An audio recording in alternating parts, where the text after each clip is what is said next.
Thanks everybody for joining us today. You're here with Sales Intel. We're going to be talking about how to increase your productivity by 27% by eliminating bad data. So this is something that's close to mine as well as David's heart. This one's a little bit of a treat for me. I almost never get to do these internally. I'm almost always doing these with an external partner. I'm Jason Hubbard. I'm Vice President of Partnerships and Alliances. I have David Hilner here with us. He's our head of growth. David. Hey, how's everybody doing? Yeah. Yep. Looking forward to this, Jason. My first one at Sales Intel. Yeah. Hey, got my Sales Intel shirt on, ready to go. Yeah, we're both representing today. But yeah, David joined us 3-4 months ago. Yeah, about 4 months ago, correct. And both of our backgrounds are in growth, so we deal with the stuff we'll be talking about here day in and day out. So we feel the pain as well as have worked through a lot of the causes and the solutions to this. Before we get into that, let's talk about the agenda real briefly. So we're going to touch on why data decay, why bad data is so problematic. So how much does data decay really affect your business? How do you identify the sources and root causes of your bad data? Of course, if you don't know the causes, you can't really effectively address them and fix it. Ways to clean up your CRM, keep your data hygiene up to date. And then best practices for protecting your CRM from bad data as well as rectifying any bad data situations. So a couple of real quick slides on why bad data is such a big deal. There's obviously a lot on this slide to unpack. Again, we will be sending out a recap so you can revisit the slide. But some major stats out of this: 88% of companies have a direct impact to the bottom line from bad data. So translation there, virtually everybody. I'd be willing to say the 12% that are saying they don't actually know what's going on. Average company is losing about 12% of its revenue due to bad data. 21% of brands experience reputational damage from bad data. And then back to the title of this, 27.3% of a sales rep time is wasted dealing with bad data. So that's 546 hours a year per rep. That's a lot of wasted time. Yeah, I know this has been a huge struggle for me at every place I've worked. How about you, David? Yeah. I mean, obviously, there's a couple. Obviously, the 21% of brand reputation damage, I think, stands out to me. It's having going after the wrong individuals or the wrong companies, or having the CRM is where most sales reps are relying on their data sets and how they go about it. I think it can really harm their outreach and how they go after their customers, and can really ultimately damage the brand overall. But the 27.3 wasting the reps time, I think, is definitely stands out if you have bad data. And we've gone through that many times, where you have different data providers or that you're working with, and you load up the wrong data, and all of a sudden it's like, hey, I got the wrong names, I got the wrong numbers, I got the all the above. I think plays a huge role in that wasted time. So yeah, I definitely have experienced it several times. Yeah, the reputational damage piece. I mean, what you hear all the time about like best practices. You got to tailor your content. You've got to segment your list. You've got to target the right personas in the right industries and stuff like that. But the instrumental piece of that is that you've got the right data to be able to do that and do that effectively. And so as effective and as powerful as all of that is, it's equally damaging whenever you send the wrong content to the wrong people. It makes you look like you don't know what you're doing. It turns people off. And yeah, I mean, no matter how good your product or your pitch is, missing something like that is huge. It's also, go ahead, Jim. Sorry. No, I was just going to say, it's also another piece of it is the reputational piece of it is also online as well. It's not just the customer itself, but if you have bad clicks, or if you have bounces from the emails that you're sending out, all of that the reputation, through your domain can also, harm you as well, obviously. And all of a sudden, more and more emails are going into your spam filters or into their spam filters for some odd reason, because and the sales reps are like, hey, what's going on? And so there's a big, I think, discrepancy there as well. So yeah. Yeah, and as you and I talk about it all the time, like we both have had experience both managing as well as working as a SDR in the past, and I mean that's a grueling grind for a lot of people. It's a lot of effort, a lot of dialing, a lot of outreach to be able to connect with somebody and get a demo. And so whenever you exacerbate that by having a significant portion of the data of the phone numbers and emails that they're trying to reach out on being incorrect, bad, or being the wrong person, then that's not only a waste of time, but it's very disheartening. Yeah.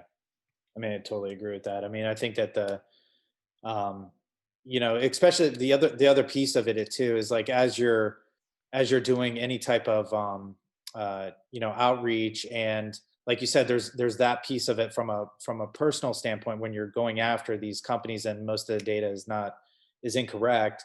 And then you're also getting a lot of bounce backs. It also makes you question the organization or the marketing teams, and actually helps like kind of uh, there's a divide and an immediate silo that goes into it. Like, why is this data so bad? How are we collecting it? What's going on? And the trust factor between the different departments also starts to become a question as well. So I think it's, we're stating the obvious here, but I think that that's, that goes all into, what we talk about reputation, and then also like the effectiveness of your SDRs or your BDRs or your AEs. So yeah, totally agree. And of course, it's extra unforgiving for us because we're a data provider, and nobody's going to be perfect. But that's Yeah. the number one thing we hear is like, "Oh, so you're a data provider? You can't even get this straight." So Yeah. we're not even immune to it ourselves. But all of that stuff, of course, translates into a financial impact. So on average, financial impact of bad data on a business is $9.7 million per year. So obviously that's going to vary pretty widely based off of the size of the company. I mean, if you're just a few $1 million company, obviously it's not going to be a nearly $10 million impact. If you're a $1 billion company, it's going to be a lot larger. But across B2B organizations, it's nearly $10 million per year as far as the impact. So all of this makes it really, really clear why this should be important, something you're concerned about. So now let's spend a little bit of time talking through what are some of the sources of bad data. So the first one, duplicates. I mean, this is the one that drives me absolutely crazy from an ops standpoint. I mean, I get so sick and tired of adjudicating conflict between two different reps that were both trying to tackle the same account, stepping on each other's toes, or hey, somebody scheduled a demo with somebody I was already speaking to. I was just talking to somebody the other day. They were like, "Hey, you had 3 reps reach out to me," and yeah, it's like you go in and you look at it. It's like, well, okay, I can see why there were 3 different accounts, and some of that is stuff you can do something about, and some of it, I mean, no matter how good you are at it, unfortunately, duplicates will never go away. There's always going to be weird use cases around it. You've spoken some about the invalid undeliverable emails. I mean, that absolutely has become unforgiving as an email marketer over the last few years. I know you've seen a lot of that. Yeah, I think that, I mean, again, the emails, the bounce rates, I mean, those all definitely play a big role. And again, that number, the financial loss, I think overall, I think that it's, the idea behind it is, I think, as SaaS organizations like we are, and again, my background, just like you, Jason, I've spent, especially the last 7 years, really using data to really kind of drive and streamline my process through a SaaS organization. And so, as you're trying to streamline that process, if you have bad data that comes into it, that all of a sudden now starts to break that process as much, as you're going through it. So the more friction points that come up, and data and bad data, I should say, plays a big role in that.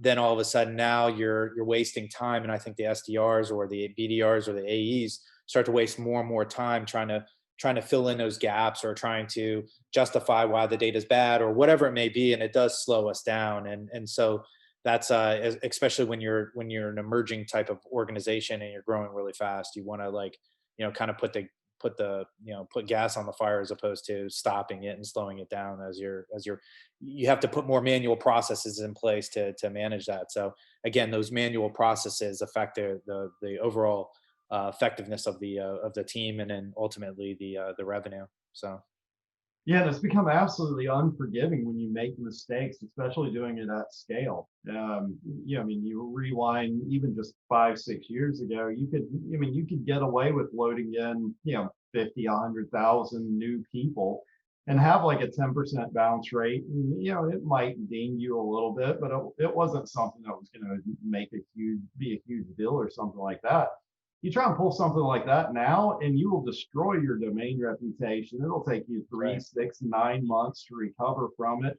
Yeah. Meanwhile, your email marketing is just completely shot. It can even go all the way down to like your entire sales team is not able to even get emails out to people. I mean, literally can leave you dead in the water.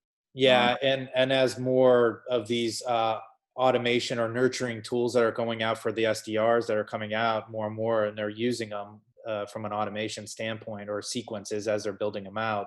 If they are continuously hitting the wrong data points, or if there's the wrong email address or whatever it may be, all of a sudden they're getting dinged on those, and it could lead into spam. And a lot of and I said this actually almost 10 years ago, but it's even more stringent today.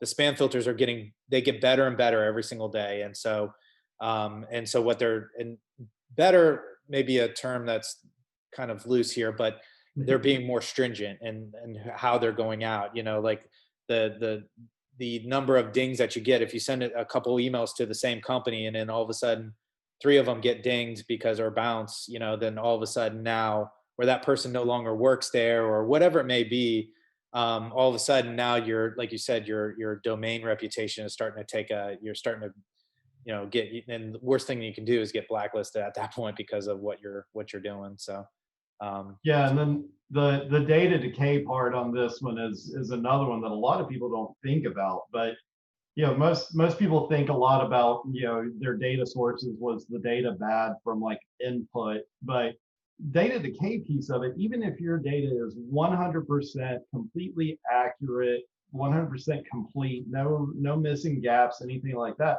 if you don't do anything to stay on top of or maintain that data, you're gonna see that data decay at about 30% a year. So about a third of your data, if you're not staying on top of it, it's going to become unreliable, inaccurate over the course of the year. And that's of course assuming that you started with 100% accurate, complete data to begin with, which nobody does. right. And so that's a huge, huge problem, and a big piece of it that a lot of people don't think about. They think about trying to clean up the mess or making sure that their inputs are reliable or complete. But you also have to stay on top of managing that data and keeping it updated over time. Can we So go back one more? I'm yeah, sorry.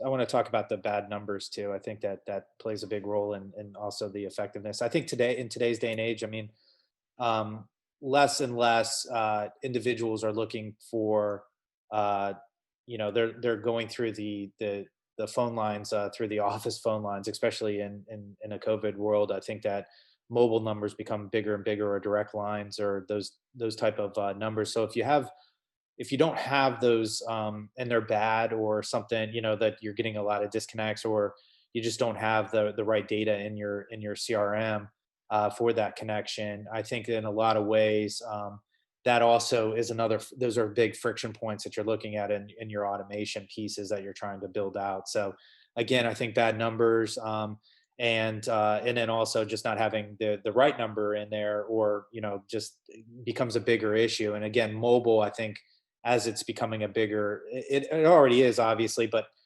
as with the COVID, where most people are working from home now, mobile becomes like almost everything to most organizations at this point, trying to reach out to the appropriate individual. So yeah, it's a great point. I mean, bad phone numbers don't have to necessarily mean like it's not the right phone number. right, exactly. It can be that it's not the most effective phone number. I That's mean, right. everybody knows how difficult it is to go in through, the main phone number, or trying to get past Switchboard, yeah. gatekeepers, stuff like that. Yeah. The interesting thing in a post-COVID world is those direct dial desk phone numbers that used to be gold. For a lot of organizations, even this far into it, have still not gotten around to forwarding those phone numbers to cell phones. And so those direct dial desk phones have now actually become one of the least effective ways to get in touch with people. And of course, that's where having those mobile numbers becomes so important. And of course, we had that case study that we did not long after COVID hit with ScaleX, where they took our work mobile numbers and compared that against dialing into switchboards and desk phones. And they found that, in post-COVID, desk phones were as ineffective as dialing into a switchboard. So it really highlighted how much of that had changed as everybody started working from home. But the other big piece of it was using our work mobile numbers. They were getting a 7 times higher connection rate, which whenever you're trying to make lots and lots of phone calls just to get a few conversations a day, increasing that 7-fold is enormous for a rep. Yeah, and one more source of bad information I didn't see on here that probably we could probably add it would be the form fills and the automation as you're starting to build those out. I think that if you don't have the correct form fill information on there, or your enrichment platform isn't the best in the world. Jason, I think we lost your. Yep. Sorry. No, sorry. I think the form fills can also lead to, like, if gaps or missing data that goes into what you're collecting, or the person just you're not getting the right. You're getting like maybe a personal email or something like that. Then you can't correlate the two. Or your enrichment platform isn't as strong as you might think it is to kind of to automate that process. I think can also lead to bad data, and so you have to watch that when you're, especially on the marketing side. Like, you have to be very careful of like what you're asking for, and make sure that you are getting the right information before that they can move on. So that you can keep that. And it's probably on your next slide here, which it is. I Yep. noted. Anyway, just wanted to kind of point that out. So Yeah. So we've figured out or talked about some of the ways to that you're actually getting the bad data. So what do you do to try and clean that up? So very first thing that you can do is make sure that make sure the data you're ingesting is as accurate as possible. So if you don't want to keep cleaning up a mess and want to minimize the size of the mess, quit adding more to it. And so reliable data sources is huge. So like you were just talking about there, David, well-structured lead forms, making sure you're asking for the information that you need, making sure that you're clear in what you're asking for. If you've got a mislabeled or a vaguely labeled field on your form, you're going to get all kinds of stuff. Also, a reason to look at having a standardized pick list in your form, as opposed to having it free form where people can enter in whatever. You can have validation around it. So, having validation for emails, that can range anywhere from, eliminating people being able to use personal email addresses like Yahoo, Gmail, stuff like that. Making sure that the email syntax is correct so that it has an at with a proper domain suffix.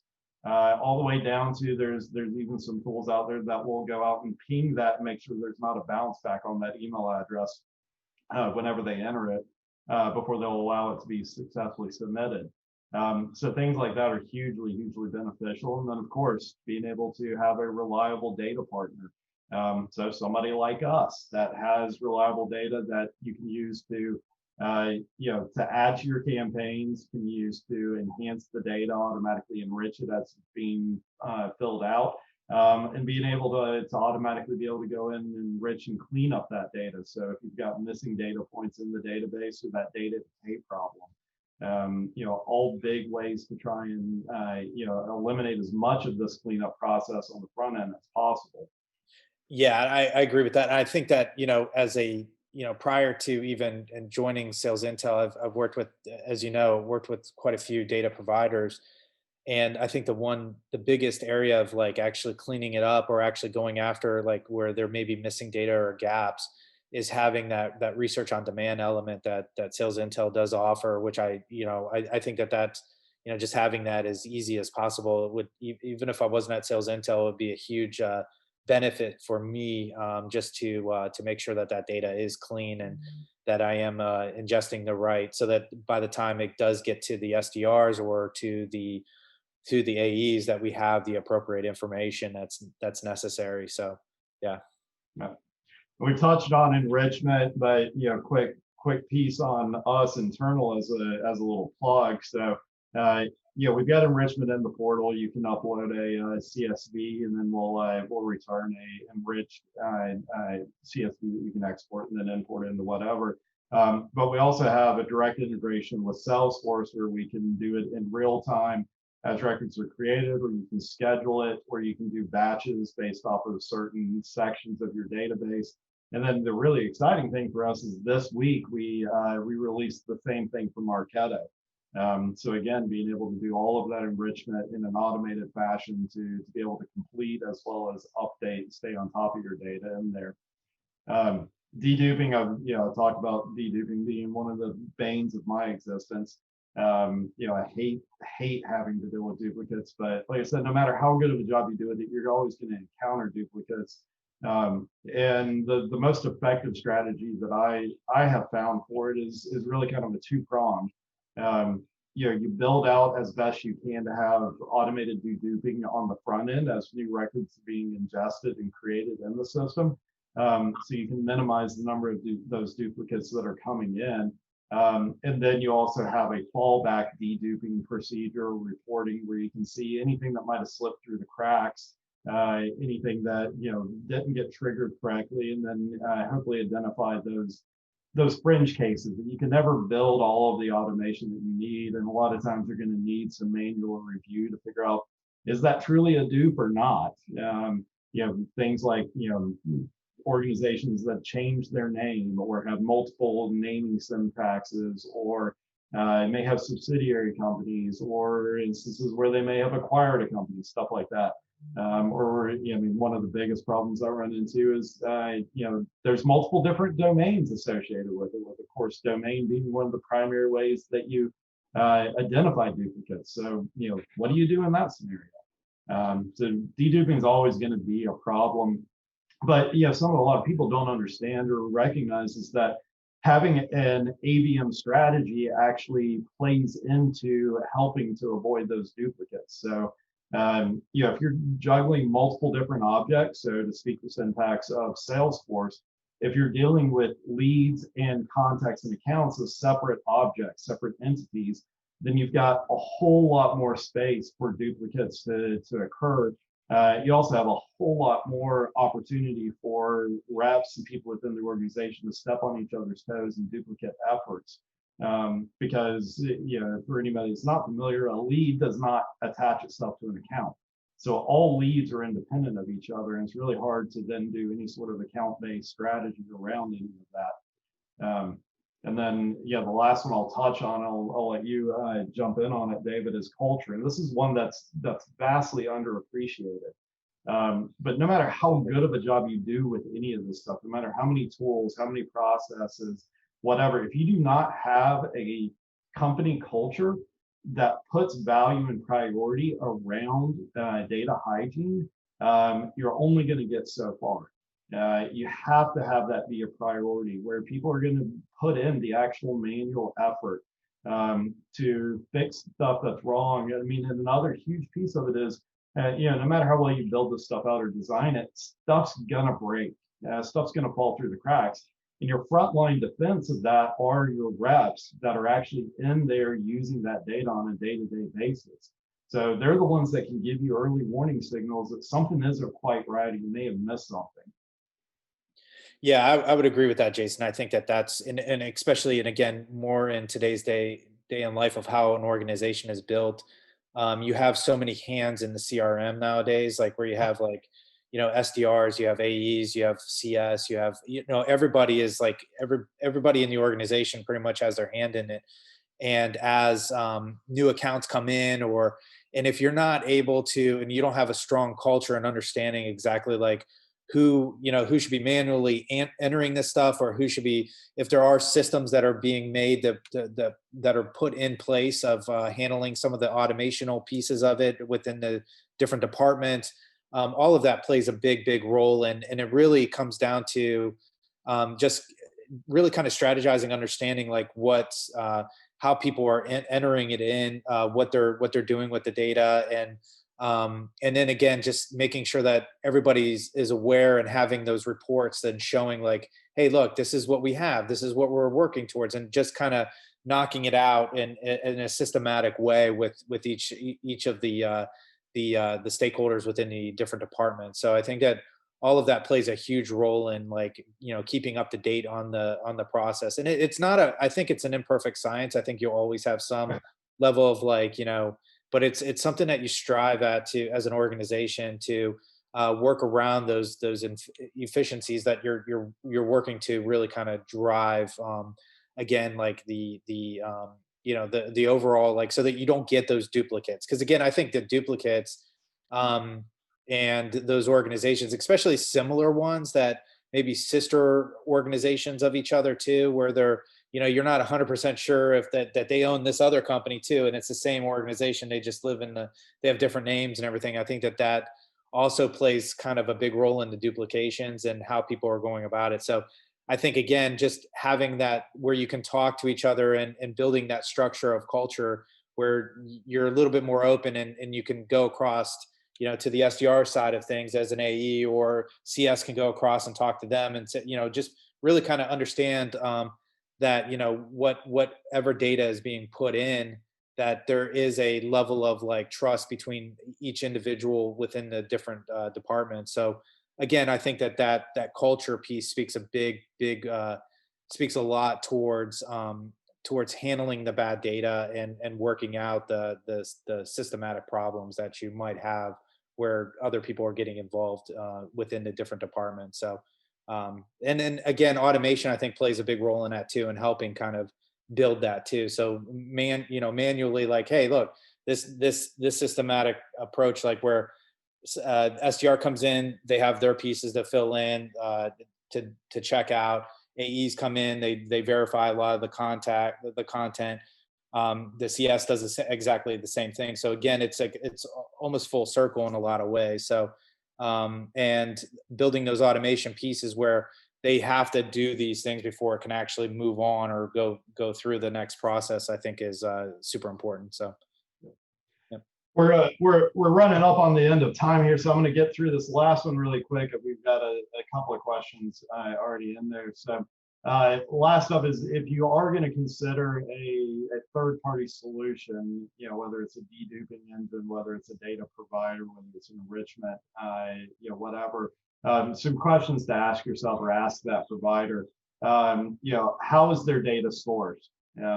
Are they compliant? So especially with the rollout of things like CCPA and GDPR, is their data actually compliant? Are they following the practices they need to stay compliant and for you to be able to be compliant? It's also worth noting, just because your data provider is compliant does not mean that you're automatically compliant. You have to be compliant in how you use that data as well. How often is the data updated? So even if they start off, back to the data decay problem, even if they 100% accurately verify their data, which of course nobody can do, but let's just say they are, if they don't have a re-verification process in place, then that data, if it's older than a certain period of time, is going to start getting pretty unreliable. What integrations do they have? So I spoke about, Salesforce and Marketo for enrichment. We also have integrations with major sequencing tools like Outreach, SalesLoft, HubSpot is another marketing automation platform, things like that. Do they provide enrichment? Again, that's a big one for being able to not only complete your data, but also keep that data up to date. But again, just some things to consider, make sure you have answers to and questions to ask as you're evaluating data partners. All right, so we're a couple of minutes over. Lauren had a question for us. How long before data is considered stale? How often do you suggest data be updated? Quick answer to that, Lauren, is of course it depends. One person's definition of stale may be very different from somebody else's. For us, as our own internal best practice, we re-verify our data in our database that we offer to our customers every 90 days. So that's a good balance between staying on top of it, making sure the data is reliable and validated, versus balancing the amount of time and effort and resources that go into doing that. Because of course, validating data and staying on top of that is resource intensive, either from an internal resources standpoint or from a cost standpoint. Because of course, if you're using a third party, then there's an obvious cost to them as far as staying on top of that. And so you really need to find that balance. And some people and some use cases, some industry stuff like that may be able to get away with less reliable data than some in other places where it's really, really vital for them to stay on top of it and be 100% accurate. So yeah, like I said, short answer, it varies, but I think we strike a pretty good balance here at Sales Intel with ours. All right, we can hang on here for a few more minutes if anybody has any other questions for us. Happy to stick around. If not, we'll let you guys go. I really appreciate everybody for hanging around a few minutes. Yeah, absolutely. Good stuff. And we'd be happy to, if you have questions after the fact too, we can. Yeah, like I said, we'll email you tomorrow with a link to the recap. It'll have both the recording and the deck, and you can reply directly to that email if you have any follow-up for either one of us. All right, guys. Well, thank you so much. Thanks for joining us today, David. It was great having you on, man. Yeah, fantastic. Yeah, enjoyed it. All right, thanks. Everybody. All right, have a good one.